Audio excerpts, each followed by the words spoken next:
डरिए मत, डरिए मत। अरे भाई डरो मत। मैं जो स्थिति है, जो सच्चाई है, वो देश की करोड़ों माताओं बहनों को बताना चाहता हूं। ये विधेयक को सबसे पहली बार लेकर आए एचडी देवगौड़ा प्रधानमंत्री जी थे, तब ये सरकार लेकर आई। मान्यवर, उस वक्त कांग्रेस पार्टी विपक्ष में बैठा करती थी। देवगौड़ा जी की नहीं, और उनके ही कारण गिर गई थी। सरकार में नहीं थे, सरकार में नहीं थे। अरे बैठो यार। मान्यवर, विधेयक सदन में रखने के बाद विधेयक को गीता मुखर्जी की अध्यक्षता में एक संयुक्त समिति को दे दिया गया और संयुक्त समिति ने 9 दिसंबर 1996 को अपनी रिपोर्ट दे दी, परंतु दुर्भाग्य से विधेयक कभी सदन तक पहुंच नहीं पाया, आया ही नहीं। क्या हुआ मालूम नहीं।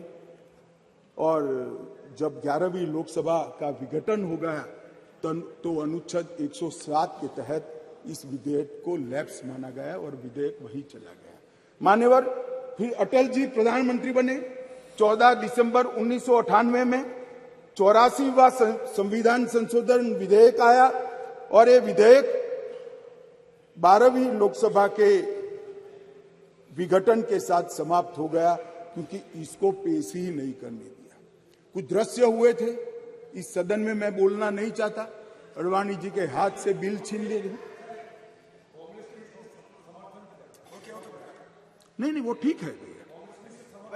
नहीं, अभी भी कर रहे हो ना आप, अभी भी कर रहे हो मान्यवर।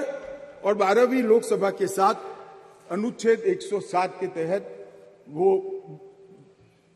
विलोपित हो गया।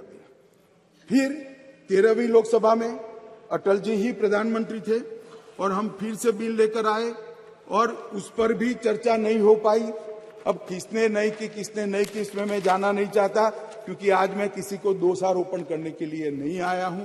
मगर इस संसद ने, इस सम्मानीय गृह ने कभी न देखे हो इस प्रकार के कुछ दृश्य 13वीं लोकसभा में देखे, जो पुराने अनुभवी सांसद है उन्होंने देखे हैं मान्यवर। और वो भी अनुच्छेद 107 के तहत विलोपित हो गया। इसके बाद में संविधान का 108वां संशोधन डॉक्टर मनमोहन सिंह जी लेकर आए।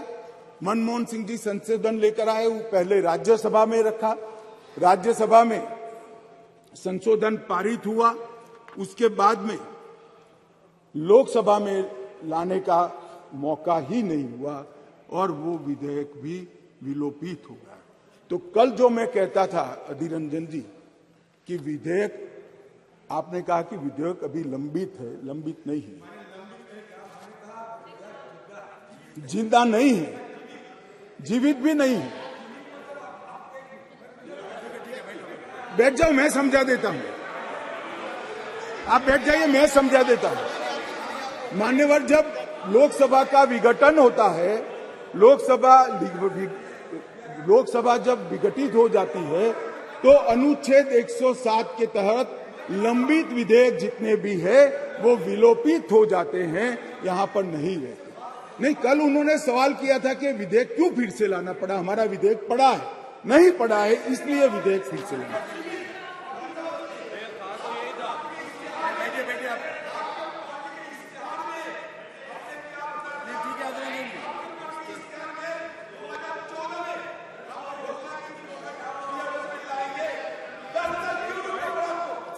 माननीय गृह मंत्री जी, माननीय गृह मंत्री जी को अनुमति नहीं दी आप। मान्यवर, मुझसे 10 साल का हिसाब मांग रहे हैं, अपने 60 साल का हिसाब नहीं देते हैं। अब कौन समझाए, देश की जनता देख रही है। मान्यवर, ये विधेयक 5 बार आया, 4 बार आया, 4 बार पारित नहीं हो पाया। हर बार इस देश की मातृशक्ति को हमारे सदन ने निराश किया है। मैं आज पक्ष विपक्ष के सभी दलों से प्रार्थना करना चाहता हूं कि हम सब एकत्रित होकर ये नई शुरुआत को आज सर्वानुमत से संविधान को संशोधित कर कर मातृशक्ति को आरक्षण देने का मान्यवर, मैंने पहले ही कहा कि मैं कोई राजनीतिक उठापटक या जवाब देना नहीं चाहता, परंतु कई सारे सवाल उठाए गए। हमारी मंशा पर भी सवाल उठाए कि भाई तुरंत अमल में क्यों नहीं लाते हैं, डिलिमिटेशन कमीशन क्यों और 2026 क्यों। मैं सारी चीजों का एक एक कर जवाब देना चाहता हूं। माननीय अध्यक्ष जी, पार्लियामेंट में रिजर्वेशन की जो प्रोविजन है वो आर्टिकल 330 में है और ये इसी तरह से विधानसभाओं में आरक्षण का जो प्रावधान है ये आर्टिकल 332 में है। ये दोनों रिजर्वेशन अनुसूचित जाति और जनजाति को लागू होती है, दोनों को लागू होती है। मान्यवर, अभी बहुत सारे सवाल उठाए गए, ओबीसी क्यों नहीं, डिलिमिटेशन कमीशन क्यों और क्यों इतनी देरी कर रहे हैं। मैं सारों के जवाब देना चाहता हूं। सबसे पहला जवाब इस बात का है कि अभी जो विद्यमान संविधान है उसमें 3 कैटेगरी के सांसद यहां चुनकर आते हैं। एक सामान्य कैटेगरी से आते हैं जिसमें हमारे ओबीसी भाई भी होते हैं, बहनें भी होती हैं। दूसरा एससी कैटेगरी से आते हैं और तीसरा एसटी कैटेगरी। अभी ये 3 ही कैटेगरी उपलब्ध है मान्यवर। ये तीनों कैटेगरी में हमने 33% रिजर्वेशन माताओं का कर दिया है। धीरे धीरे से मेरी जिंदगी में आना, धीरे धीरे से दिल को चुराना। नमस्कार, मैं अनुराधा पौडवाल 26 नवंबर को पैनोरमा स्टार सीजन 6 के कार्यक्रम में पूर्णिया बिहार आ रही हूँ। मुझे पैनोरमा ग्रुप के निर्देशक संजीव मिश्रा जी ने बुलाया है, तो हम सब मिलते हैं पैनोरमा ई होम्स में शाम 7 बजे। नमस्कार।